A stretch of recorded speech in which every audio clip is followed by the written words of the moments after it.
in lane 5, and Terrodes and Terrion in lane 6. From Richmond Hill, Ryan Reed and Brandon Rogers. Kovalchuk and Gomez Granger from Lachine in 8, and rounding out the field, Abbott Tate and Coyne from South Niagara, the local club. It's great to see some local athletes contesting here in this K2 race. It's also good to see a couple of my Burloak teammates out on the water, Alan Demopoulos and Christian Sprang.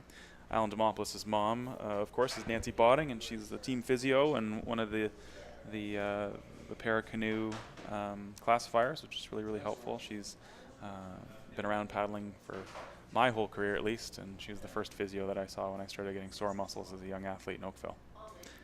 Just really shows how family is so important in this sport, as we see constantly the same last names coming up on these race sheets and competing in these events, especially in Burloak. The Oldershaw last name and the Pennyfather last name, two of the big ones. Yeah, Pennyfathers, three of them were at Canada Games this summer. It's great to see Lucy, Sam, and Kate racing for Ontario at Canada Games, coming home with some good results.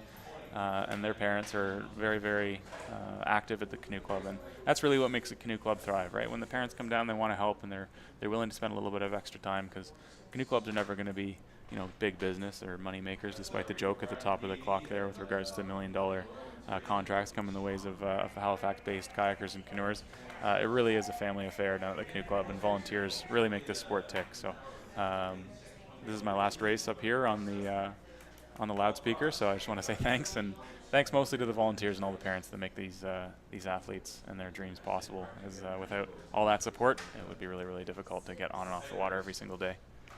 Just over the halfway point, and it's the crew, one of the crews from Pointe Claire in lane 6, Terrodes and Terrion, who won heat 1 of 3 this morning, that have a bit of an edge at this point in the race, but things are tight with about 400 meters remaining, really bunched up in the middle right now. It very well could be anyone's race. It could come down to the last 200 meters. I think you're right. Lane 6 from Pointe Claire, that's Terrodes and Tyrion. Definitely strong, commanding lead out there in lane 6, coming through the 250-meter mark in just a couple of moments. We'll see a time. It looks like their split will be around the 2:32 mark, so we're looking for about a 3:17, 3:16, 3:17 type kind of performance here, which is a strong performance from these young guys in K2. We saw some Pointe Claire crews earlier today really perform well. Not too much individual success for these athletes, a lot of 4th and 5th place finishes, but when you get two of them in the same boat, these Pointe Claire athletes really know how to put things together and put some blistering times in the course. But things are not wrapped up by any means for Terrodes and Terrion, as it could be an interesting finish with a bit of a push coming from, it looks like, Rito in lane 4, but it might not be enough at this point. Definitely looks like Pointe Claire's second crew has got a little bit of a wave. They could pop off that, and we might be able to push ahead of the Rito crew. But in lane 7, looks like Richmond Hill's Reed and Rogers are also contesting for medals here. It's going to come down to the last few strokes, boys. Looking like Rito in second, and the second crew from Pointe Claire in lane 5. Good job from the Pointe Claire boys, coming first and third in the U19 K2 1,000 meter.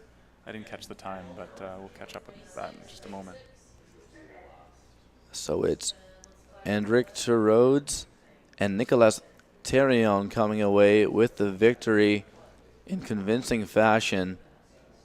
Things getting really interesting at that line. 5th place finish for my teammates from Burloak. Just a touch ahead of the local boys from South Niagara, Sam and David. Congrats to those guys for contesting their home course here. It's a beautiful place to paddle, and I hope this Canoe Club South Niagara continues to grow.